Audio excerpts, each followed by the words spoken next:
Bonjour, je voudrais raconter dans cette vidéo la vie du bienheureux Hermann Cohen, qui illustre tout à fait la parabole de l'enfant prodigue, qui partit, je dirais, de la plus grande dépravation et qui termina en donnant sa vie pour des personnes atteintes de la variole. On trouve la parabole de l'enfant prodigue dans l'Écriture. C'est Jésus qui prend cet exemple pour raconter comment est-ce que souvent il procède pour nous amener à lui, au terme, et comme quoi il ne faut jamais désespérer. C'était un homme qui avait 2 enfants, et l'un des enfants demanda son héritage, et il partit de la maison, comme ça, sans aucune reconnaissance pour son père. Il dépensa tout son argent au jeu, et puis ensuite, il tomba dans la misère. Il finit par repérer des cochons, et il accepta de les garder, et il aurait bien aimé qu'on lui donne à manger la nourriture des cochons. Alors, ayant atteint le fond de sa misère, il se souvint de son père, comment il l'avait abandonné, sans aucune pensée pour ses sentiments. Et il se dit, je reviendrai vers mon père, et là, je lui dirai, je ne suis pas digne d'être ton fils, mais prends-moi comme serviteur. Et j'aurai alors à manger. Lorsqu'il revint à la maison, son père l'accueillit et tua pour lui le veau gras. Et ça indique à quel point Dieu, lorsqu'il permet un certain temps de passage loin de lui, y compris pour nos enfants qui quelquefois, on le voit, perdent la foi. C'est toujours pour les rattraper, soit en cette vie et quand nous le voyons nous sommes heureux, soit à l'heure de la mort. De telle façon qu'après la mort, celui qui sera loin de Dieu, c'est celui qui l'aura refusé librement. Et voici, pour illustrer, avant que je ne raconte sa vie, un extrait d'une homélie donnée par Hermann Cohen lorsqu'il fut devenu prêtre. Il disait « Le bonheur, je l'ai cherché dans la vie élégante, dans l'étourdissement des bals et les fêtes. Je l'ai cherché dans la possession de l'or, dans les émotions du jeu d'argent, dans l'intimité des œuvres célèbres, dans tous les plaisirs des sens et de l'esprit. La plupart des hommes se trompent sur la nature même du bonheur, et ils le cherchent là où il n'est pas. On aime le bonheur, et Jésus-Christ, seul bonheur possible, n'est pas aimé. Ô mon Dieu, est-ce possible? L'amour n'est pas aimé. Pourquoi? Parce qu'il n'est pas connu. On étudie tout excepté lui. Ô vous qui m'écoutez, faut-il donc que je sois un juif qui vienne supplier des chrétiens d'adorer Jésus-Christ? Mais, dira-t-on, je ne crois pas en Jésus-Christ. Et moi non plus, je n'y croyais pas. Et c'est précisément pour cela que j'étais malheureux.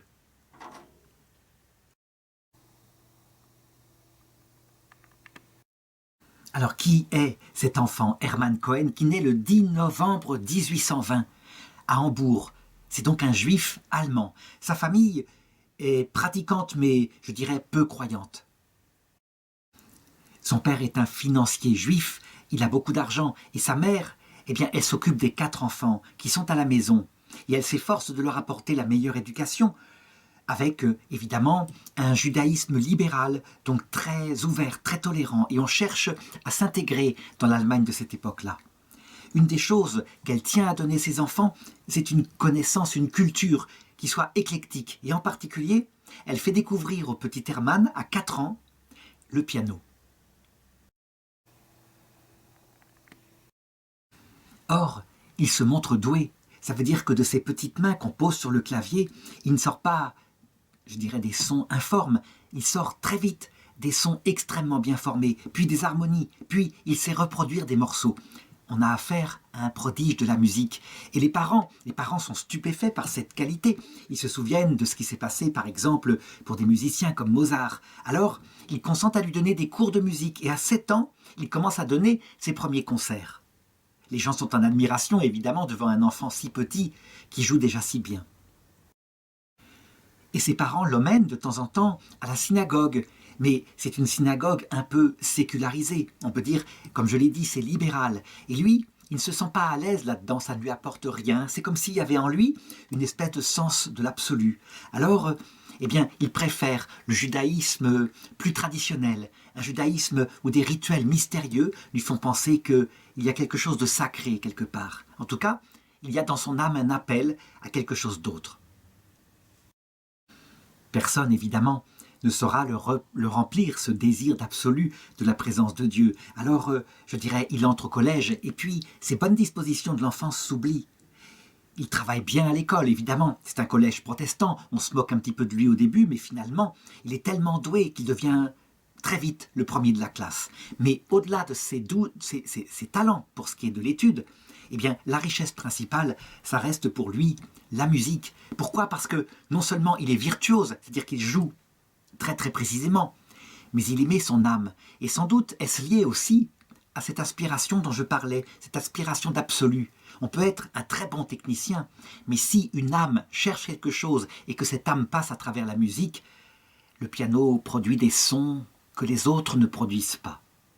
C'est le secret d'un vrai artiste. Évidemment, il est adulé, il est admiré, et il prend goût à cette gloire, à ce regard qui est posé sur lui, si bien que, peu à peu, c'est à travers des créatures que sont, justement, d'abord la gloire, qu'il va commencer à chercher à s'épanouir. Et ses parents qui ont eu des revers de fortune, des mauvais placements en bourse, etc., eh bien, n'ont pas le temps de se rendre compte de cette légère déviation qui se fait dans son âme vers, vers ce que j'appelais tout à l'heure, prendre ses richesses et les dilapider. Sa maman est la première à être son admiratrice. Et elle se dit qu'il lui faut les meilleurs professeurs. Et les meilleurs professeurs, on les trouve à Paris. Paris, c'est la ville lumière. C'est là où il y a un conservatoire de musique en particulier extraordinaire. Seulement, comme je l'ai dit, il manque d'argent. Le père est d'accord, mais il faut qu'il trouve l'argent. Eh bien, l'idée vient. À l'époque, l'Allemagne, c'est des centaines de petits États. Il y a donc, je dirais, des ducs qui règnent. Eh bien, ils font appel à des mécénats. Elle écrit, elle dit à quel point son fils est doué, et ils obtiennent une bourse, si bien qu'ils partent tous les deux à Paris pour rentrer au conservatoire de musique. Malheureusement, comme il est étranger, il se rend compte très vite qu'il ne pourra pas être accepté, c'est comme ça à l'époque. La mère ne perd pas courage. Elle a entendu d'un grand pianiste, elle a entendu parler d'un grand pianiste qui habite à Paris, qui est extrêmement célèbre, qui fait des concerts dans le monde entier. Franz Liszt.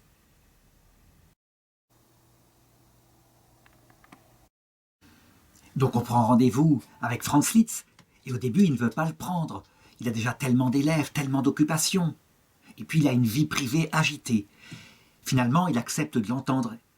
Il a 13 ans, Hermann, et il est stupéfait par son talent, si bien qu'il accepte de le prendre, évidemment, à travers une pension, donc ce n'est pas gratuit. Il n'empêche qu'il va en faire très vite son élève préféré. Il lui donne d'ailleurs un surnom, il lui dit... C'est le mignon petit garçon, celui qui joue si bien. Et en allemand, ça se dit putzig. Liszt s'est donc attaché à ce garçon et il finit par l'introduire dans les milieux culturels dans lesquels il transite. Parce qu'à cette époque-là, dans le tout Paris, il y a un bouillonnement culturel. Il le présente en particulier à l'écrivaine qui s'appelle George Sand.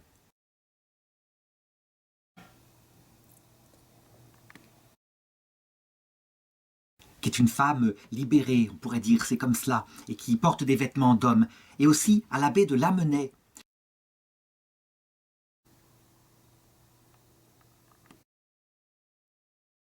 Qui a écrit un livre de théologie, c'est un prêtre, mais un livre de théologie qui a déplu au Vatican, et donc à cause de ça, son livre a été mis à l'index, et lui, il a été excommunié. Il n'empêche qu'il offre à ce petit garçon, Hermann, un de ses livres dédicacés. Ce livre s'appelle « Paroles d'un croyant » et dedans, il porte l'inscription « Souvenir offert à mon cher petit Puzzi ». Alors évidemment, je pense que les parents du petit Hermann ne se rendent pas compte des dangers extrêmes que court ainsi leur fils, qui pourrait, je dirais, être soumis à toutes sortes d'influences néfastes. Franz Liszt, tout de même, essaye de protéger son élève, mais sa propre vie dissolue prend le dessus. Et à un moment donné, il tombe amoureux d'une femme qui s'appelle la comtesse Marie d'Agoult, et il décide de tout quitter, comme ça, sur un coup de tête. Il quitte Paris en juin 1834, donc il a 14 ans à peine, et il part avec elle pour vivre l'aventure. Pourquoi est-ce qu'il n'a pas pris Hermann? Parce que sa maîtresse est jalouse, elle le veut pour lui tout seul. Ils s'installent alors tous les deux à Genève et Franz Liszt commence à gagner sa vie en donnant des cours au conservatoire de la ville. Le petit Hermann, lui, il est complètement désolé d'avoir été assez abandonné, d'avoir perdu celui qui est tout de même son mentor, celui avec qui il aime jouer, parce qu'ils ont déjà fait des concerts ensemble, si bien qu'il lui écrit, il le supplie d'accepter qu'il vienne les rejoindre, Et finalement, devant la détresse de son élève, eh bien Franz Liszt accepte qu'il vienne, à la grande colère de la comtesse qui, je dirais, est furieuse de cet étranger qui vient se mêler à ce bonheur d'accaparement. Toujours est-il qu'il est enfin auprès de son maître et Hermann peut recevoir la suite de la formation. Et il donne des concerts avec lui. Ce sont des concerts souvent à 4 pianos. Et lui, Hermann Cohen, il tient un des pianos. Alors évidemment, c'est un succès. Et il se plaît dans cette gloire, ce monde en fait superficiel qu'est celui du spectacle. Il dira plus tard, quand il racontera cette expérience, que les circonstances m'ont amené à l'intérieur d'une famille non sanctifiée par les liens du mariage. Ça veut dire une famille où tout était fait de plaisir, de joie mondaine. Je dirais, rien n'était donné dans la fidélité. Et dès que le plaisir n'était plus là, on rompait les relations, on se fâchait, on se réconciliait. Quelque chose de très fragile, mais aussi de très douloureux.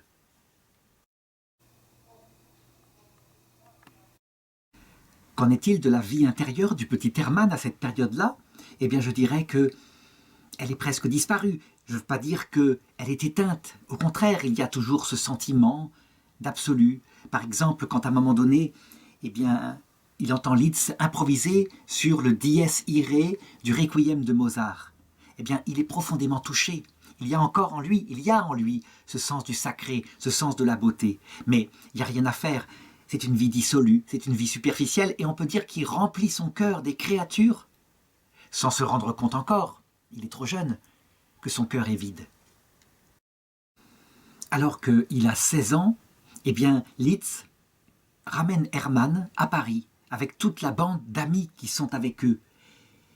Et c'est là qu'à cette occasion-là que la princesse Cristina Trivulzio Belgio-Josso organise une sorte de concours musical entre Franz Liszt d'un côté et puis un autre musicien virtuose de l'autre. Et c'est à ce moment-là qu'elle connaîtra Hermann, qu'elle se liera d'amitié avec lui, qu'elle essaiera même, parce qu'elle voit que manifestement tout l'argent, la bourse qui était venue au début de ses études a été dépensée, forcément.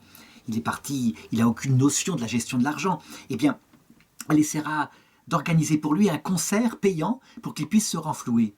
Seulement, ça ne marche pas. Pourquoi? Sans doute parce que, à force de ne pas travailler, de s'amuser, de suivre cette vie dissolue, sa technique musicale n'a pas progressé. Et à 16 ans, une technique musicale, c'est pas celle d'un enfant de 7 ans. Elle doit être devenue parfaite. Hermann, évidemment, est désolé de ça. Et il est obligé de rentrer en Allemagne auprès de son père, où il essaye de lui demander une aide financière de plus. Mais son père refuse. Alors, un peu désespéré et surtout secoué par l'échec de son concert parisien, ça lui a montré qu'on n'obtient pas sans travail, on a beau avoir en soi la fibre artistique, il faut la technique. Alors il fait appel de nouveau au grand-duc Georges de Mecklembourg-Strelitz qui accepte d'organiser des concerts où cette fois il a travaillé et qui fait que financièrement il peut se renflouer un peu. Il revient alors à Paris, mais sa vie est de plus en plus dissolue, c'est maintenant un grand adolescent, 18-19 ans, et un vice est entré dans sa vie, le jeu d'argent, avec l'émotion que ça procure. Il faut se demander comment ça se fait que des âmes peuvent être avides de l'adrénaline que donne l'idée qu'on va gagner. Et en fait, on perd tout. Il perd des milliers de francs à ce jeu-là, évidemment. On perd toujours plus. Je pense que c'est pareil. Ça veut dire que le cœur humain est un gouffre et que il est assez grand pour remplir nos besoins, mais il n'est pas assez grand pour combler les convoitises qu'on peut y mettre quand on n'a pas Dieu dans sa vie. Et donc, il part dans tous les sens. La maîtresse de Liszt, évidemment, qui le déteste, essaye d'éloigner Liszt de cet élève, qui évidemment a une vie dissolue, si bien qu'il se retrouve pratiquement seul. En plus, dans son milieu, eh bien, les gens se déchirent, se font même des procès. Enfin, c'est des histoires avec des maîtresses, des hommes trompés, des ruptures, etc. Il finit par être définitivement coupé de Franz Liszt. Et en 1841, donc il a 20 ans, la rupture est consommée. Il est même accusé par Liszt, peut-être sous l'influence de sa maîtresse, la comtesse, d'avoir détourné de l'argent, parce qu'il avait des besoins, dans les revenus des concerts qu'il avait faits. Et alors Hermann essaye de protester par courrier en disant que pas du tout, jamais il n'a fait ça, et apparemment il est sincère. Il n'empêche que Franz Liszt ne voudra plus le reprendre. On peut dire qu'à ce moment-là, il touche un peu le fond, du moins c'est ce qu'il écrira. Il dit « Cette rupture avec Franz Liszt fut un complot ourdi en enfer. » N'empêche que, comme l'enfant prodigue, on peut dire que maintenant, il commence à manger et à se nourrir de la nourriture que prennent les cochons. Il en est là. Alors il n'est pas tout à fait abandonné de tout le monde, il garde son talent musical, et puis il y a sa mère et sa sœur Henriette qui l'accompagnent, qui sentent qu'elles doivent le soutenir dans les tournées de concerts qu'il est obligé de faire pour gagner un peu sa vie. Donc il a auprès de lui tout de même quelque chose qu'on enlève rarement, l'amour d'une famille. À cette époque-là, si on l'avait interrogé, eh bien, il aurait ri de toutes les préventions morales. Il aurait encouragé, par exemple, ce que la comtesse disait, elle qui se vantait publiquement avec Franz Liszt en disant qu'il n'y a rien de plus beau dans le monde pour suivre sa passion que de tout quitter, sa maison, sa mère, son mari, ses enfants. Bref, c'est carpe diem, et il se serait amusé de cela. Il est intéressant de regarder ce qu'il dira beaucoup plus tard, quand il jugera ces moments de cette vie où il était mort intérieurement, alors qu'il se croyait vivant. C'est un peu ce que vivent les gens qui ne croient pas en un salut éternel. Et il faut les comprendre. S'il n'y a que la terre, eh bien c'est vrai, mangeons, buvons, parce que demain nous mourrons. Alors il le disait, « Ma vie fut alors un abandon complet à tous mes caprices et à toutes les fantaisies. Est-ce que j'en fus plus heureux? Non, mon Dieu. La soif du bonheur qui me dévorait n'en fut point étanchée. Tous les jeunes gens de ma connaissance vivaient comme moi, cherchant le plaisir partout où il s'offrait, désirant avec ardeur la richesse afin de pouvoir suivre tous leurs penchants, satisfaire tous leurs caprices. Quant à la pensée de Dieu, elle ne se présentait jamais à leur esprit. » Il est certain qu'elle ne se présente jamais à leur esprit, mais qu'il se présente autre chose.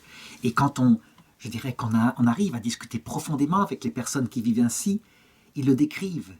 Quelquefois autour d'un verre, pour parler, ils le décrivent ce vide qu'est le soir, quand on est seul à la maison, comme si le cœur était un réceptacle fait pour être rempli de quelque chose, mais il n'a rien, et ça se traduit par une angoisse dans le cœur. Cette angoisse est précisément ce que la théologie appelle le feu de l'enfer. Non pas de l'enfer des damnés, mais du manque de Dieu. Un enfer, une vie où le cœur, l'esprit profond, n'a pas atteint ce pourquoi il est fait. Toujours est-il que lui ne peut pas s'en rendre compte, il est un petit peu comme saint Augustin qui disait « Mon cœur était sans repos tant qu'il ne se reposait pas en toi, Seigneur. »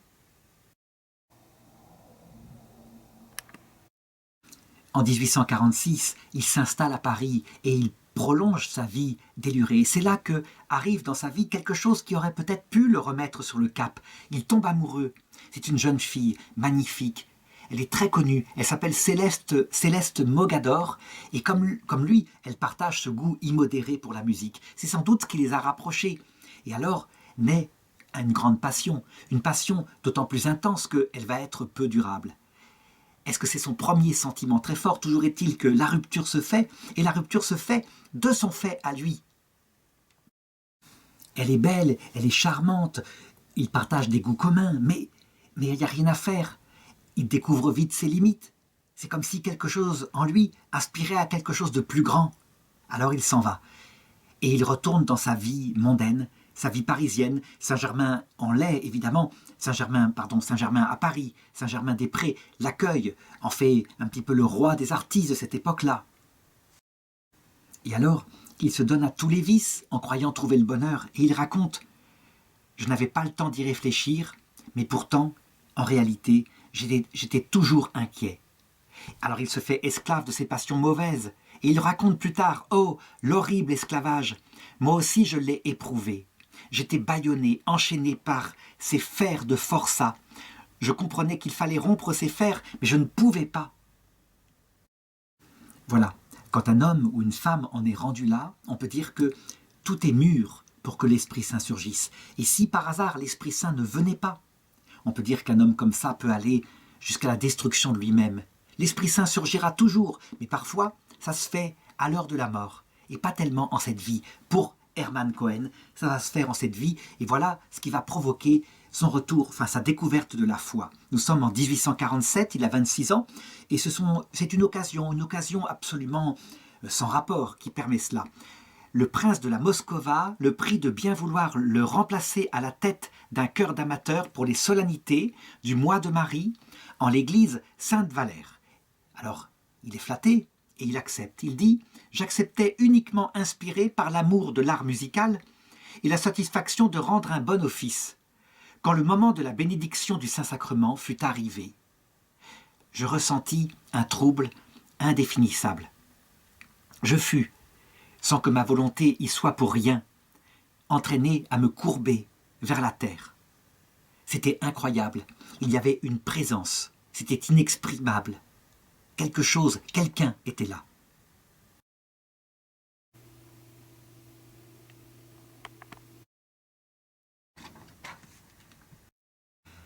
Comment décrire cette expérience spirituelle? Ceux qui ne l'ont pas vécue ne savent pas, mais c'est doux et c'est fort à la fois. C'est ce qu'on appelle en théologie le baptême du Saint-Esprit. Ça se passe dans une église et le jour d'une fête dédiée à Marie. Alors il attribuera toujours cette expérience à la Vierge Marie, qu'il remerciera toute sa vie. Mais c'est un plaisir. Ça veut dire que son âme d'artiste est touchée par un vrai plaisir sensible, mais beaucoup plus fort que quand on tombe amoureux d'une jolie jeune fille.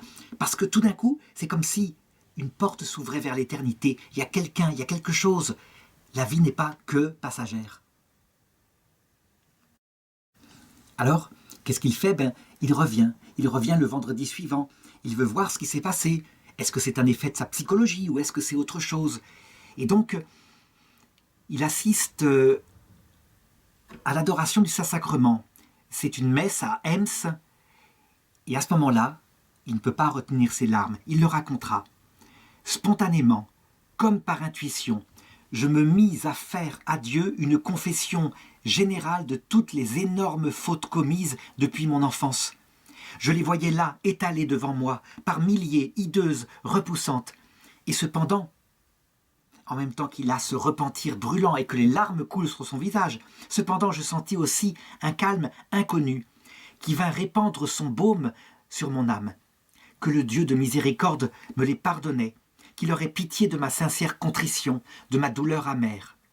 Oui, je sentis qu'il me faisait grâce et qu'il acceptait en expiation ma ferme résolution de l'aimer par-dessus tout et de me convertir à lui désormais. En sortant de l'église d'Ems, j'étais déjà chrétien par le cœur.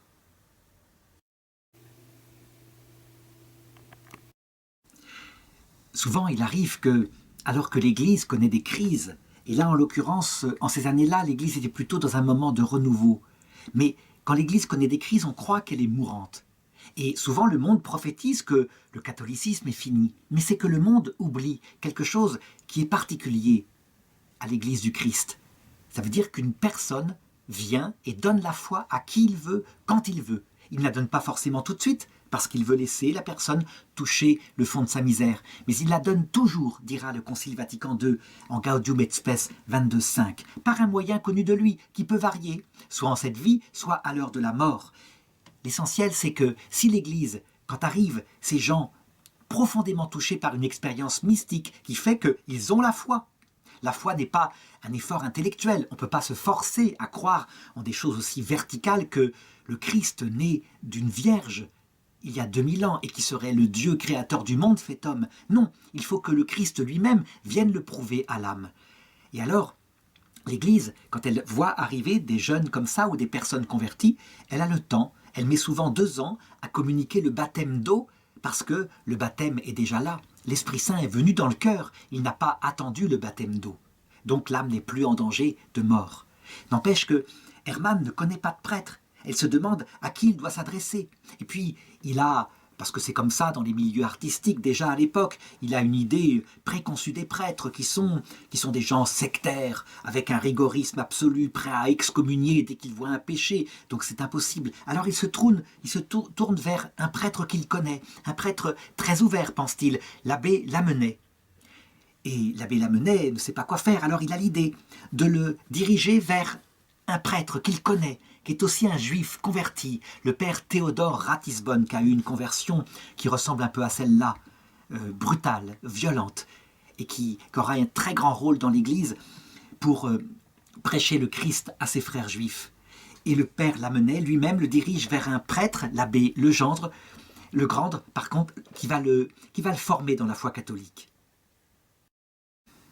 Ce prêtre est un homme d'expérience. Il voit bien que la conversion d'Hermann, elle est aussi liée à un plaisir énorme qu'il a dans la prière, des grâces sensibles qui envahissent son âme. Comment Dieu aurait-il pu faire autrement? Une âme d'artiste, on l'attire à soi par ce qui fait son âme d'artiste. Et donc, il le comble d'expériences esthétiques, mystiques, profondes. Mais le prêtre sait que ces expériences, elles passent. Est-ce que sa foi durera le jour où Dieu lui enlèvera par une petite nuit des sensations, de manière à l'attacher à lui, et non pas simplement au plaisir et à l'utilité, parce que sa vie, évidemment, est totalement transformée, elle est équilibrée. Et donc il prend le temps, d'autant plus que Hermann Cohen, il est total, il est absolu. Ça veut dire que lui, il a découvert Dieu, il savait ce que c'est que les biens de la terre, il a tout fréquenté, y compris les plus belles jeunes filles. Non, il veut se donner entièrement à celui qui comble son cœur, il veut devenir prêtre. Alors, il est baptisé à peu près un an plus tard, le 28 août 1847, et le nom de baptême chrétien qu'il choisit sera Marie, parce que sa conversion, il la doit à Marie. Augustin, parce que saint Augustin a vécu la même expérience que lui, et Henri, en l'honneur de quelqu'un de sa famille. Le baptême a lieu dans la chapelle de Notre-Dame de Sillon, qui est l'œuvre fondée par le père Alphonse Ratisbonne, en présence de nombreux juifs qui sont devenus chrétiens. Et à travers toutes les générations, de nombreux juifs comme ça seront attirés par Jésus-Christ. Ce qui ne veut pas dire que le peuple juif lui-même est attiré par Jésus-Christ, parce que ce peuple-là, en tant que peuple, Jésus se le réserve comme un grand signe de son retour à la fin du monde. Alors évidemment, il vit ce baptême avec une très grande ferveur, et une ferveur telle qu'il racontera plus tard qu'il a eu une apparition du Christ, et de Marie, et des saints, dans une lumière brillante, ainsi qu'une expérience bouleversante d'amour. Est-ce qu'il faudrait l'interroger? Est-ce qu'il a vu réellement? Ou est-ce que c'était l'émotion dans son cœur qui lui faisait voir ce qu'il désirait voir? Peu importe, la grâce est là, c'est ça qui compte, il a une foi solide. Alors, est-ce qu'il peut devenir prêtre? L'Église, dans sa sagesse, en général, elle attend. Des jeunes convertis comme ça, elle sait très bien que ça peut être un feu de paille. C'est l'histoire du semeur qui jette des graines, je l'ai dit, et des graines parfois tombent au bord du chemin, là où il n'y a pas vraiment de terre. Alors, puisqu'il veut rentrer absolument au séminaire, dans ce cas-là, il devra demander une autorisation exceptionnelle, selon le droit canonique, à Rome. Il racontera aussi plus tard, quand il prêchera sur la conversion, toutes les découvertes qu'il fait, et en particulier la découverte de l'Église. Ça veut dire qu'il découvre que les prêtres, et en particulier l'abbé Legrand, c'est un homme ouvert, alors que lui, il avait peur des prêtres. Et il disait « Je ne les connaissais que par la lecture des romans qui nous les représentent comme des hommes intolérants, ayant sans cesse à la bouche les menaces de l'enfer. » Je me trouvais en présence d'une succession d'hommes instruits, modestes, bons, ouverts, attendant tout de Dieu et rien d'eux-mêmes. Alors, est-ce à dire que tous les prêtres sont comme ça, tous les hommes d'église, toutes les religieuses? Bien sûr que non, mais dans le premier moment, c'est ce qui lui apparaît, tant tout est entouré de lumière. Après, je dirais, il aura le temps d'aimer l'église pour elle-même, avec les pauvres pécheurs qui l'habitent, et, je dirais, en sachant aider, y compris les pasteurs, lorsqu'ils sont en danger de perdition. Alors il se rapproche d'évêques de très grande qualité, et il a l'idée, parce qu'il est artiste, de créer quelque chose qu'il prêchera ensuite pendant toute sa vie. Une adoration du Saint-Sacrement, mais de nuit, lorsque tout est calme dans la ville, lorsque le climat se prête au contact avec le Seigneur. Parce qu'il y a une beauté étrange. Et lui, avec son âme d'artiste, il le sent, et cette dévotion-là se répandra après. Que s'il veut devenir prêtre, il doit d'abord régler toutes ses dettes de jeu en particulier qui se sont accumulées. Il doit tout mettre au point, tout mettre au propre. Parce que, je dirais, c'est très beau le sentiment, mais l'amour, ça passe par des actes. Alors il accepte. Et il devient pendant 2 ans professeur au collège Stanislas à Paris. Et en même temps, il donne des leçons particulières. Il travaille, il économise, et il rembourse pied à pied tout ce qu'il doit. À une occasion, il rencontre dans Paris George Sand, celle qu'il avait fréquentée jadis quand il était petit. Alors il lui parle de sa conversion, il lui raconte l'enthousiasme de la découverte de Jésus-Christ, et elle est stupéfaite, mais stupéfaite dans le mauvais sens. Et il racontera, elle s'est détournée de moi avec dégoût en disant « Tu es un être perdu, tu n'es rien moins qu'un vil moine. »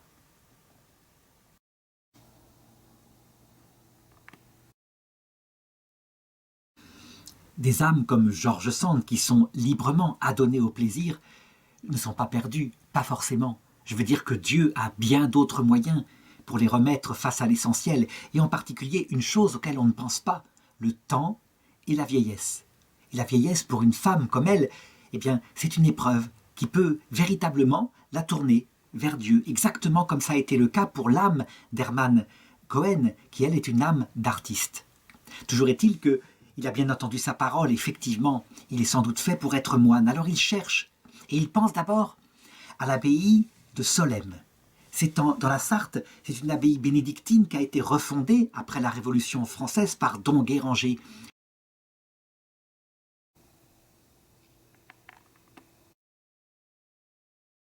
Et Don Guéranger est un artiste, c'est quelqu'un qui veut rétablir le chant grégorien dans l'Église. Il met d'ailleurs en œuvre tout l'art musical pour écrire un missel qui est encore d'actualité. Alors il essaye de se rapprocher de l'abbaye Saint-Pierre de Solesmes, mais manifestement, le père abbé lui signifie que c'est sans doute pas sa vocation, peut-être parce qu'il est trop artiste et qu'il n'est pas assez, je dirais, oui, les artistes ont une sorte d'exigence du côté de la beauté, et donc il faut, pour faire du grégorien, autre chose comme qualité. Alors, il se tourne vers un autre renouveau profond, le renouveau des dominicains, des frères prêcheurs. Là, en l'occurrence, c'est le père Lacordaire,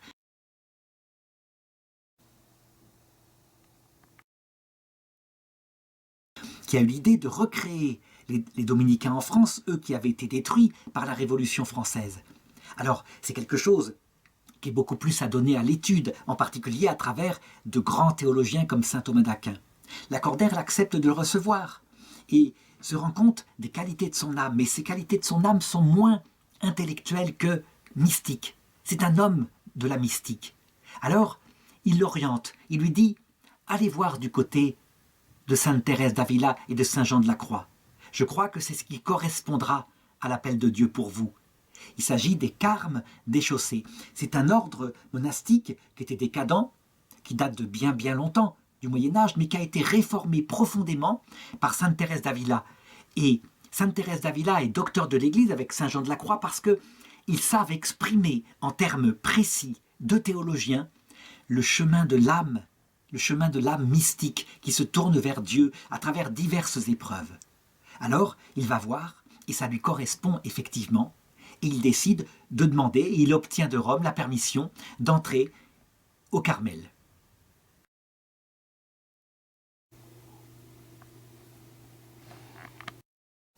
Avant de partir et de se donner définitivement au Seigneur, il donne un concert d'adieu. Nous sommes en 1848. Il y a la Révolution à Paris, des événements terribles. Alors il aurait pu peut-être rejoindre la Révolution, mais pas du tout, son âme est ailleurs. Il passe ces temps douloureux, où des vies périront. Il les passe en prière, à l'adoration, de nuit en particulier.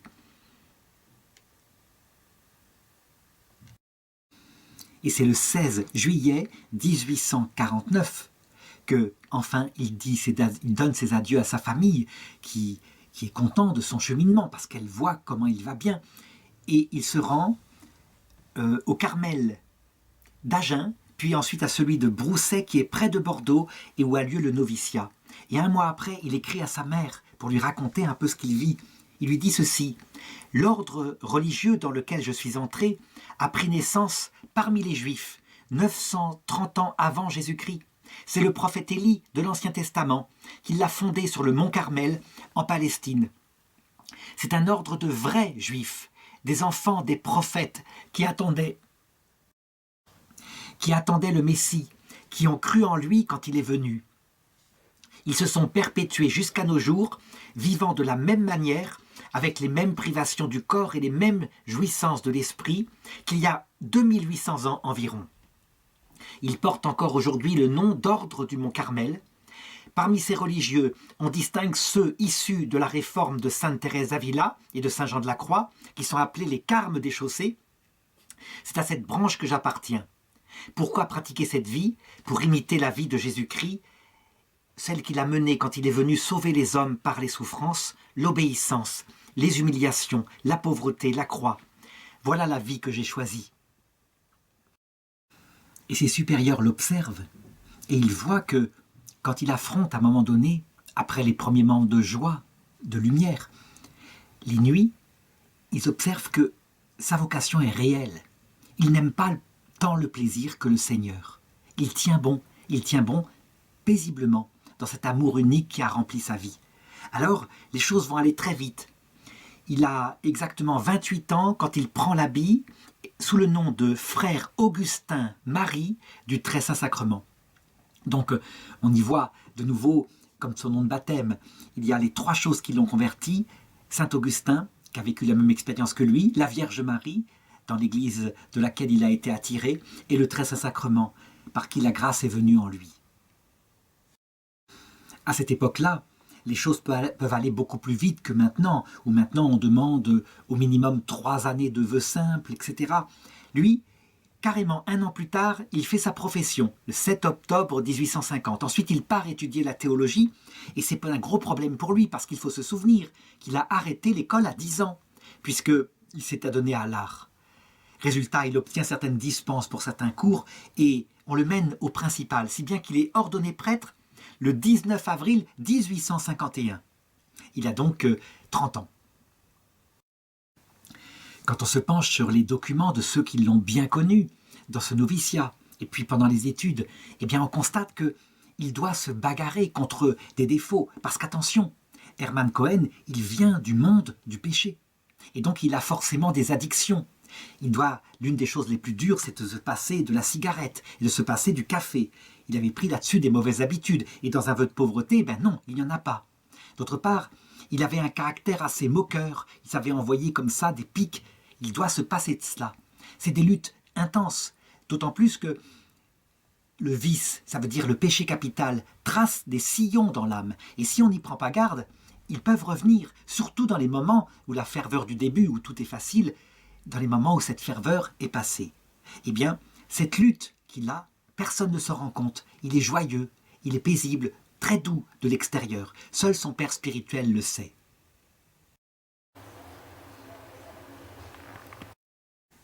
Quand on compare la méthode des moines après 2000 ans d'expérience de ce que c'est que l'âme humaine, à ce que faisaient les premiers moines dans le désert en Égypte, au IIIe siècle, au IVe siècle, on est frappé par la douceur, la patience, je dirais la miséricorde qui est prise. Et on travaille beaucoup plus le fait de se débarrasser des vertus par des efforts quotidiens et le sacrement de pénitence que au début de l'Église, où c'était quelquefois des ascèses tellement pénibles, des jeûnes tellement grands que, évidemment, les tentations finissaient par disparaître, vu que l'énergie vitale elle-même était usée à un moment donné. On peut dire que l'Église préfère le développement d'une âme humble et d'une âme qui est sans illusion sur elle-même au développement d'une âme parfaite, comme c'était au départ, mais une perfection qui quelquefois était juste extérieure, par épuisement. Il a 31 ans, il vient d'être ordonné prêtre quand ses supérieurs décident de l'envoyer en apostolat. Il est, je dirais, tout enflammé de la ferveur de son premier amour qui n'a jamais baissé, d'autant plus qu'il sait ce que c'est qu'avoir été mort pendant 25 ans de sa vie. Alors sa prédication, elle est un feu qui bouleverse les âmes. Et il raconte ce qu'il était. Et les gens, du coup, sont profondément touchés et ont envie de le suivre et de se confesser, de réformer leur vie. On peut dire que ces prédications ressemblent finalement à ce qu'il faisait jadis pour le mondain avec la musique. Ça veut dire que l'âme l'âme d'artiste qui était en lui et qui passait à travers le feu de la musique, passe maintenant à travers le feu de l'annonce de l'Évangile. Et l'effet est semblable. Semblable, non, je ne devrais pas dire ça. En réalité, la beauté, qui est simplement humaine, certes, touche les âmes, et puis ça s'arrête là. Là, il parle d'autres beautés, celles du ciel, et ce qui est curieux, c'est que les gens sont profondément et souvent durablement touchés, toujours à cause de la même cause, qui provoque que, au-delà du charisme simplement humain, il y a le charisme divin, la cause étant l'Esprit Saint, comme je l'ai dit tout à l'heure. On a un témoignage du poète Charles Baudelaire qui a assisté à plusieurs de ces sermons et qui écrit « Je trouvais les sermons du père Augustin Marie fascinants. Son humilité, son éloquence fougueuse et l'intérêt suscité par sa conversation font de lui un prédicateur populaire, malgré ses études limitées. Il est la figure principale de la restauration des carmes en France. » Alors, je voudrais donner un exemple à partir de notes qui ont été prises lors d'un sermon qu'il a donné à Paris, à Saint-Sulpice. Il commence comme ça. « Mes frères, mon premier acte, en paraissant dans cette chair chrétienne, doit être une amende honorable des scandales qu'autrefois j'ai eu le malheur de donner dans cette ville. De quel droit, pourriez-vous me dire, venez-vous prêcher, vous que nous avons vu, vous traînant dans la fange d'une immoralité sans pudeur et faisant profession ouverte de toutes les erreurs. Oui, mes frères, je confesse que j'ai péché contre le ciel et contre vous. Aussi je suis venu vers vous couvert d'un habit de pénitence. La mère de Jésus m'a révélé l'Eucharistie. Je connus Jésus, je connus mon Dieu, et bientôt je fus chrétien. Je demandai le saint baptême, et l'eau sainte coula sur moi. À l'instant, tous mes péchés, ces horribles péchés de 25 années de crime, étaient effacés, et mon âme aussitôt devint pure et innocente. Dieu, mes frères, m'a pardonné. Ne me pardonnerez-vous pas, vous aussi ?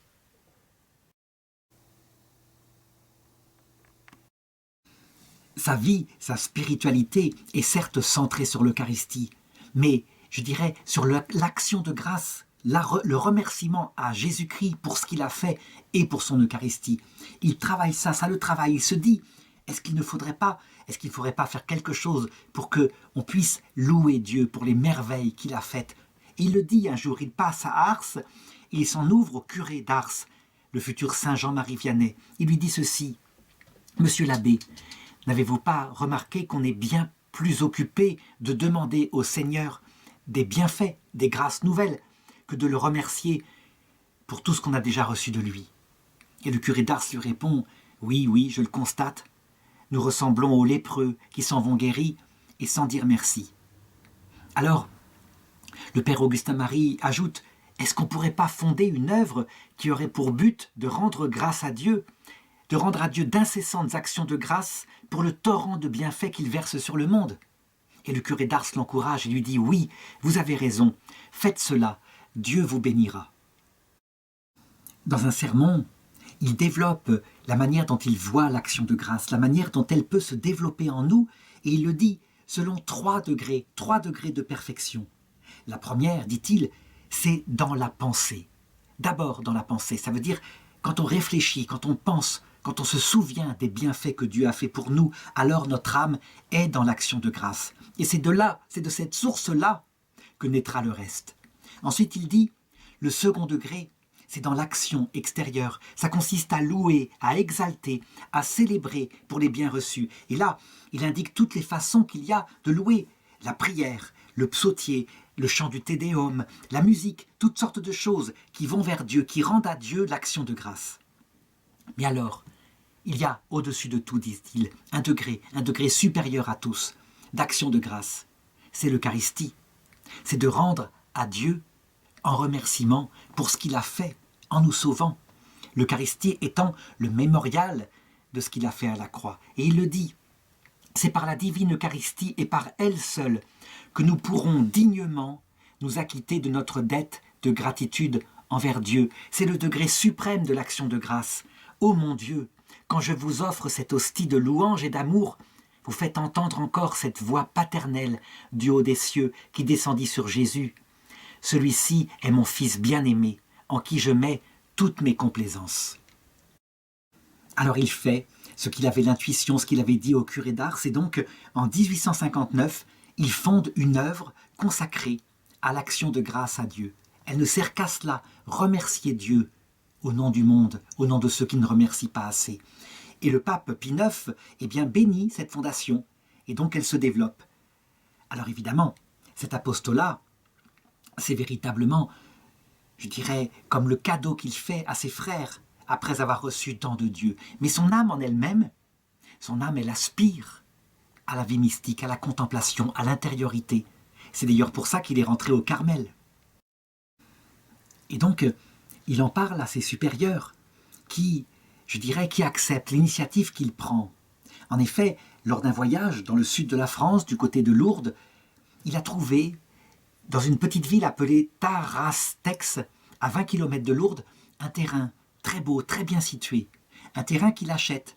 Et sur ces terrains, il fait bâtir une série d'ermitages où pourront venir les religieux qui veulent prendre un temps de désert. Et lui-même, il le dit, l'important est de ne pas prendre goût aux choses du monde.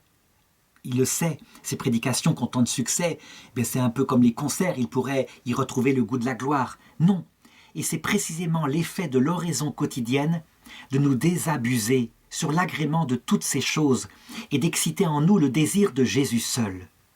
Le Dieu d'amour est jaloux, il veut régner seul, être aimé, goûter, désiré. C'est un homme d'expérience, il a goûté à toutes les vanités du monde. Alors, il ne se laisse pas détourner. N'empêche que dans ce silence où il retrouve son âme, il repense à toute sa vie, à son enfance, à son amitié pour Franz Liszt. Et il décide, je dirais, de se réconcilier avec lui, maintenant qu'il est un autre homme. Comment pourrait-il rester fâché? Il se le dit. Hâte-toi de te réconcilier avec ton frère tant que tu es en chemin sur la terre, dit Jésus, de peur que de l'autre côté, on te livre au juge, et le juge au bourreau, et le bourreau au geôlier. Alors il lui écrit. Et Franz Liszt est touché. À cette période-là, lui-même a vécu des épreuves, des ruptures sentimentales, et sa vie de vanité a fini par porter ses fruits. La maladie l'a rejoint. Alors, en 1852, par lettre, il se réconcilie. Et la fille de Franz Liszt, qui s'appelle Blandine, qui a toujours détesté Hermann, elle ne voit pas d'un bon œil cette réconciliation. Elle ne peut pas se douter à quel point il est un autre homme, qui n'a rien à voir à ce qu'il était jadis. Finalement, c'est en juin 1862 que Hermann et Liszt se retrouvent à Rome. À cette époque-là, Liszt se trouve lui-même être devenu un clerc. Ça veut dire que, il a, pour avoir accès aux églises, il a reçu un certain ministère, un ministère pastoral. Et il est devenu tertiaire franciscain, ce qui indique peut-être un chemin aussi dans son âme. Ils se retrouvent autour de la musique et ils se remettent à jouer ensemble un certain temps. Évidemment, tout ne se passe pas bien. Par exemple, la mère de Franz Liszt, quand elle remarque que leur amitié est revenue, elle proteste. Et ça à cause profondément d'un antisémitisme qui est déjà à la mode à cette époque-là. Ensuite, après avoir fait ce pèlerinage dans les sources de son enfance, il revient dans son ermitage, pas pour longtemps. Voilà qu'une lettre arrive depuis l'Angleterre. C'est le cardinal Wiseman qui lui écrit. Il faut savoir que l'Angleterre anglicane, depuis à peu près 1860, a autorisé, pour la première fois, à ce que l'Église catholique puisse revenir et reprendre pied en Angleterre, ce qui n'était pas arrivé depuis le XVIe siècle et la réforme d'Henri VIII, suivie de celle d'Élisabeth Ier. Il y avait eu beaucoup de martyrs, dont Thomas More, etc. Et donc, le cardinal Wiseman l'invite à venir en Angleterre afin d'y fonder des Carmels. Il prend toutes les initiatives possibles et, le père Augustin Marie accepte. Et il y va. Il y va avec très peu d'argent. Il a en poche l'équivalent actuel en 2020 où je fais cette vidéo de 1000 €, disons. Et là-bas, il démarre les choses et les choses prennent. Beaucoup d'anglicans retrouvent leurs racines catholiques. Peut-être ne les avaient-ils jamais perdues. On sait que les conversions étaient forcées et que dans le secret des maisons, quelquefois, on se transmettait la fidélité plénière à la foi. Évidemment, quand on voit débarquer en Angleterre ces prêtres, manifestement des moines catholiques, eh bien, quelquefois il y a beaucoup d'hostilité, il y a aussi des ricanements, on prend les choses comme cela. Eh bien, lui, il n'hésite pas, il les affronte comme cela. Et d'ailleurs, il se fait remarquer à un moment donné. Il y a eu la condamnation à mort de 10 marins catholiques pour des crimes qu'ils avaient commis en Angleterre. Et donc ils vont être exécutés, et qui se précipitent sur l'échafaud pour leur donner le dernier sacrement et pour leur donner l'absolution, eh bien c'est le père Augustin Marie, du Saint-Sacrement qui est là, et la foule ricane, mais il le fait.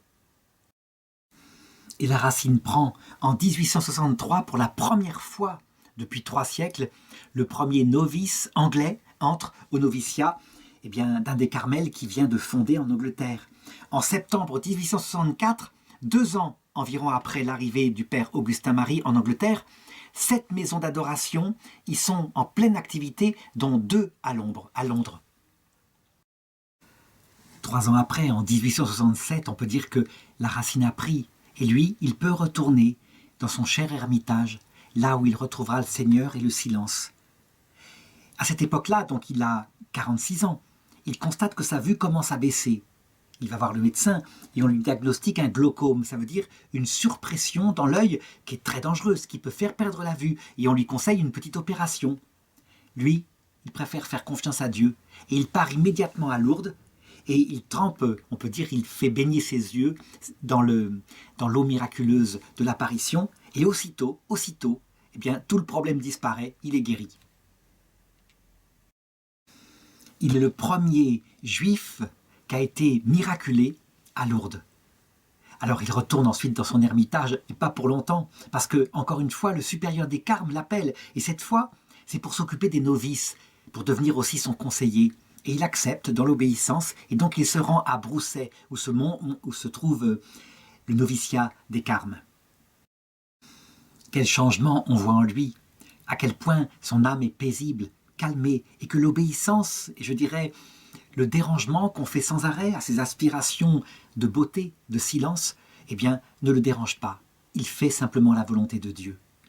Les événements en France, d'ailleurs, vont définitivement, cette fois, le détourner de son projet de vie érémitique. Nous sommes en 1870, et on sait que la guerre se profile. En effet, l'Allemagne désire se réunifier, et donc, à la suite d'une provocation, Napoléon III décide de déclarer la guerre à l'Allemagne.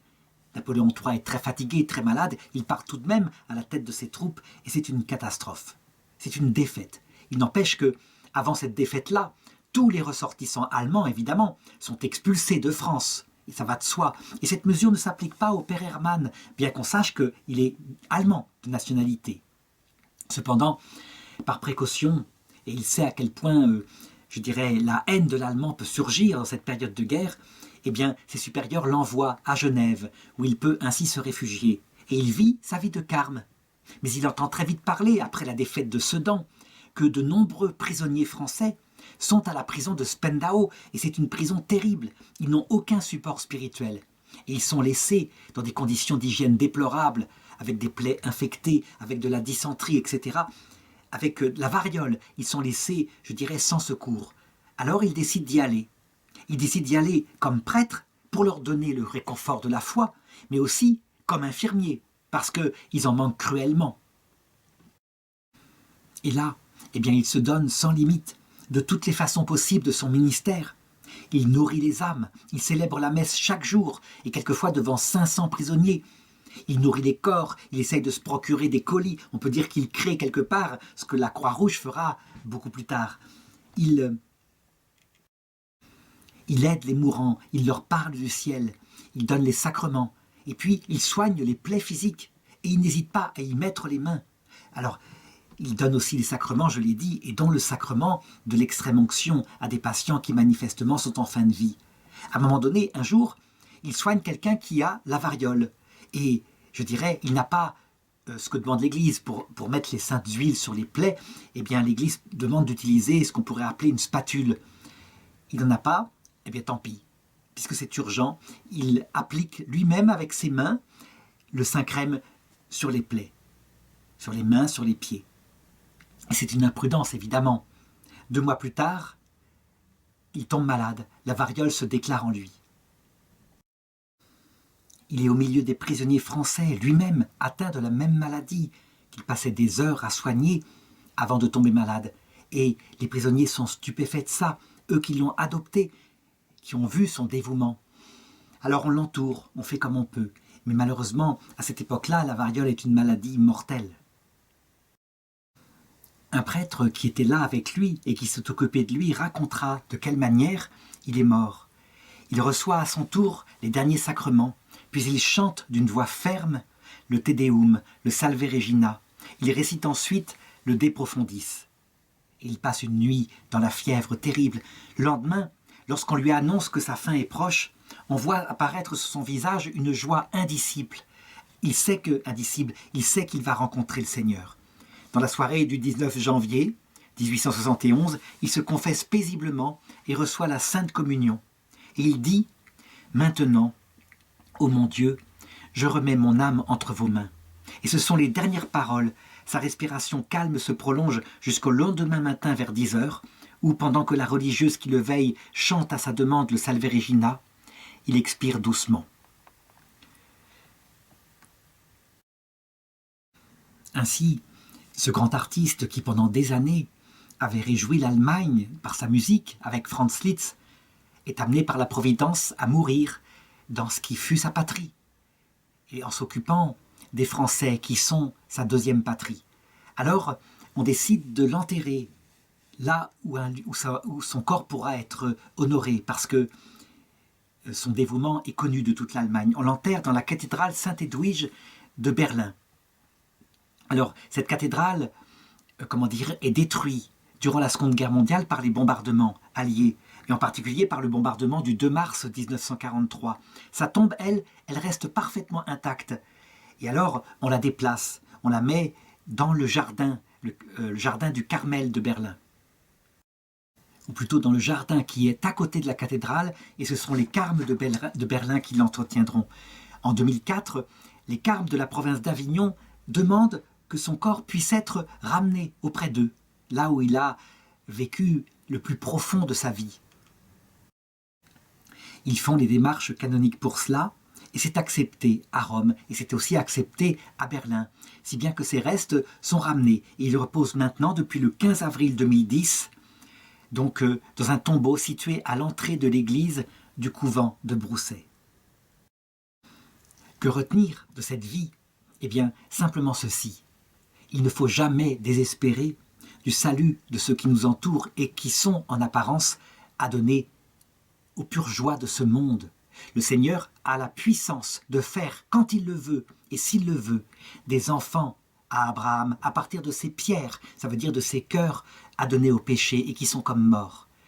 S'il tarde à le faire, c'est qu'il a des raisons, mais il sait parfaitement le faire au moment où il le faut, de telle manière que, dans l'autre monde, ne sera séparé de lui pour l'éternité que celui qui l'aura voulu à travers un blasphème contre l'Esprit Saint.